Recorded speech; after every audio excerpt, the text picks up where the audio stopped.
அடுத்தப்புறமா என்னென்னு பார்க்கலாம். இப்போ பார்த்தீங்கன்னா நிவினும் நம்ம விஜயும் சேர்ந்து தான் கார்த்திக் மாப்பிள்ளை கிட்ட நம்ம பேசிகிட்டு இருக்காங்க இல்லையா, காவேரி பார்த்த மாப்பிள்ளை அவங்க வந்து அவங்க கிட்ட நடந்த உண்மையெல்லாம் சொல்லி இந்த மேரேஜை ஸ்டாப் பண்ணுற மாதிரியான ஒரு சீன்ஸ் தான் அப்கமிங் ப்ரோமோவாக கொண்டு வராங்க. இன்றைக்கி எபிசோட் பார்த்து எல்லாருக்குமே தெரிஞ்சிருக்கும்.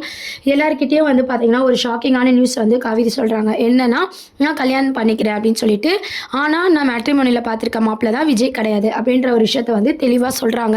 இதை கேட்டு சாரதாமாவுக்கு மட்டும் இல்லை எல்லாருக்குமே வந்து ரொம்பவே ஷாக்கிங்காக இருக்குது. நிவின் உட்பட எல்லாரும் வந்து அட்வைஸ் பண்ணுறாங்க, நீ யாரையும் எப்படி மேரேஜ் பண்ணிப்ப, விஜய் தம்பியை பண்ணிக்கலாம் கூட பரவாயில்ல அப்படின்ற மாதிரி கேட்குறாங்க. உடனே காவேரி என்ன சொல்கிறாங்கன்னா, அவரை மட்டும் என்னால் பண்ணிக்கவே மாட்டேன், எனக்கு மனப்பூர்வமாக மேட்ரிமோனி பார்த்துருக்க மாப்பிள்ளை தான் பிடிச்சிருக்கு, விஜய் எக்காரத்து கொண்டு நான் பண்ணிக்க மாட்டேன் அப்படின்ற மாதிரி காவேரி சொல்லிவிட்டு அவங்க வந்து போயிடுறாங்க. சாரதாம்மா வந்து கோவப்படுறாங்க, என்ன இவ இப்படிலாம் பேசிகிட்டு இருக்கா, நம்ம எவ்வளோ சொன்னாலும் புரிய மாட்டுது அப்படின்னு சொல்லிட்டு. அதுக்கு கங்கா யமுனா எல்லாரும் என்ன சொல்கிறாங்கன்னா, நம்ம கொடுக்குற ப்ரெஷரில் தான் அவள் வந்து விஜயை வேணான்னு சொல்லிட்டு இருக்கா, அவளை ஃப்ரீயாக விடுவோம் அப்படின்ற மாதிரி சாரதாம்மாவை சமாதானம் பண்ணுறாங்க. காவேரிக்கு பழசு ஞாபகம் இல்லை, அதனால தான் இப்படிலாம் பண்ணிகிட்டு இருக்கா, நம்ம கோவப்படக்கூடாது அப்படின்ற மாதிரி நிவின் கங்கா யமுனா எல்லாரும் பார்த்தீங்கன்னா நம்ம சாரதாமாவை சமாதானமாக பேசிகிட்டு இருக்காங்க. அவங்களும் பார்த்தீங்கன்னா கோவமாக பேசிட்டு அப்படியே விட்டுறாங்க. இந்த விஷயத்தெல்லாம் பார்த்தீங்கன்னா நிவின் வந்து விஜயை பார்த்து பேசணும் அப்படின்ற மாதிரி யோசிக்கிறாரு. நிவின் வந்து விஜய் கிட்ட பேசுகிறத தாத்தாவும் சித்தியும் வந்து கேட்டுட்ருக்காங்க. விஜயோட சித்தி வந்து எல்லாமே கேட்டுறாங்க. இதை கேட்ட விஜயை பார்த்தீங்கன்னா ரொம்பவே ஷாக் ஆகுறாங்க. அப்போ விஜய் என்ன சொல்கிறாருன்னா, காவேரி எடுத்த முடிவு வந்து முழுக்க என் மேலே இருக்க கோவத்தில் எடுத்த முடிவு தான் அப்படின்ற மாதிரி விஜய் சொல்கிறாங்க. அதுக்கு மீறி காவேரி பண்ணால் நம்ம என்ன பண்ண முடியும் அப்படின்ற மாதிரி கேட்குறாங்க. விஜய் கிட்ட நம்ம நிவின் வந்து ரொம்ப வருத்தப்பட்டு பேசுகிற விஷயத்தை வந்து சித்தி வந்து கேட்டுறாங்க. சித்தியும் பார்த்தீங்கன்னா தாத்தா கிட்ட ஃபீல் பண்ணி பேசிகிட்டு இருக்காங்க, பாருங்கள் இந்த மாதிரிலாம் நடக்குது அப்படின்னு சொல்லிட்டு.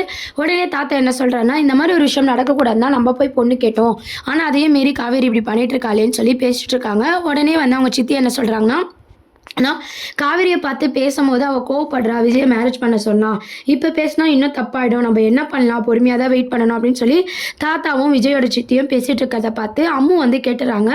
அப்போ அம்மு வந்து கேட்கும்போது, அப்போ காவேரி மிஸ் எனக்கு அம்மா இல்லையா அப்படின்னு சொல்லி கேட்கும்போது, எங்களோட ஆசையும் உங்கள் அப்பாவோட ஆசையும் அதே தான், ஆனால் காவேரி மிஸ் தான் மனசு வைக்கணும் அப்படின்ற மாதிரி தாத்தாவும் சித்தியும் சொல்லிடுறாங்க. இதை கேட்ட அம்மு வந்து இதுதான் அடுத்த ப்ரோமோவா ஆல்ரெடி நீங்கள் பார்த்தீங்களா, அதை தான் கொண்டு வராங்க.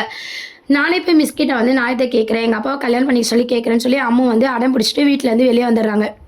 அப்போது போயிட்டுருக்கும்போது கண்டிப்பாக நம்ம அம்மா வந்து காவேரி மிஸ் கிட்ட கேட்கும்போது அதை வந்து காவேரி வந்து புரிஞ்சுப்பாங்களா, இல்லை இது ஒரு புது பிரச்சனையாக கொண்டு வருவாங்களா. நம்ம நிவினும் விஜயும் சேர்ந்து பார்த்திங்கன்னா அந்த பார்த்துருக்கவங்க இல்லையா மாப்பிள்ளை, அவங்கக்கிட்ட போய் பேசலாம் அப்படின்ட்டு ட்ரை பண்ண போகிறாங்க. காவேரிக்கு பழசெல்லாம் மறந்துருக்கு, நான் தான் அவங்களோட ஹஸ்பண்ட் அப்படின்னு சொல்லி விஜய் சொன்னாலே வந்து இந்த பிரச்சனையை வந்து முடிப்பாங்க. விஜயும் நிவினும் இதுக்கு ஸ்டெப் எடுப்பாங்களா, இல்லை அம்மா சொல்கிறதுனால விஜயை மேரேஜ் பண்ணிக்க காவேரி ஒத்துப்பாங்களா அப்படின்றதெல்லாம் வெயிட் பண்ணி பார்க்க வேண்டியது இருக்குது. இன்றைக்கி எபிசோடில் முழுக்க அடுத்த மூவுக்கான ஒரு இதுவாக தான் கொண்டு வந்தாங்க. அதாவது காவேரியோட கல்யாணம், காவேரி அதுக்கான முயற்சி எடுக்கிறாங்க. சாப்பிட்டுட்டு இருக்கும் போதும் பார்த்தீங்கன்னா அந்த கார்த்திக் வீட்டிலேருந்து பொண்ணு கேட்க வராங்க. ஏன்னா இவங்க வந்து கார்த்திக் கிட்ட வந்து பார்த்து மனசில் எனக்கு ரொம்ப பிடிச்சிருக்கு, உங்களுக்கு என்ன பிடிச்சிருக்கான்னு சொல்லி 2 பேரும் ஷேர் பண்ணிக்கினாங்க, கார்த்தியும் காவேரியும். அதனால் பார்த்தீங்கன்னா மறுநாளே வந்து பொண்ணு கேட்க வர சொல்கிறாங்க. காவேரி அவங்க சொல்லிட்டு வந்த விஷயத்த வந்து எங்கள் வீட்லேயும் சொல்கிறாங்க, இந்த மாதிரி அவங்க வீட்டில் நாளைக்கு பொண்ணு பார்க்க வராங்கன்னு சொல்லி. வீட்டில் இருக்க எல்லாருமே வந்து ரொம்பவே கோவப்படுறாங்க. இது எப்படின்னா தடுத்து நிறுத்தத்துக்கு நிவின் தான் கண்டிப்பாக பார்த்தீங்கன்னா ஸ்டெப் எடுக்க போகிறாரு, விஜய் நிவினும் ஸ்டெப் எடுக்க போகிறாங்க. அதுக்கு முன்னாடி பார்த்தீங்கன்னா நம்ம அம்மா வந்து காவேரி கிட்ட பேசி பார்க்கலாம் அப்படின்னு சொல்லி வந்துட்டு இருக்காங்க. இதனால ஒரு புது பிரச்சனை வரப்போதா, இல்லை அம்மா சொன்னதை கேட்டு காவேரி மனசு மாறுமா அப்படின்றதெல்லாம் வெயிட் பண்ணி பார்ப்போம். இதெல்லாம் அடுத்த அப்கமிங் ப்ரோமோவாக இருக்குது. சேனலை மறக்காமல் சப்ஸ்கிரைப் பண்ணுங்கள். தேங்க்யூ.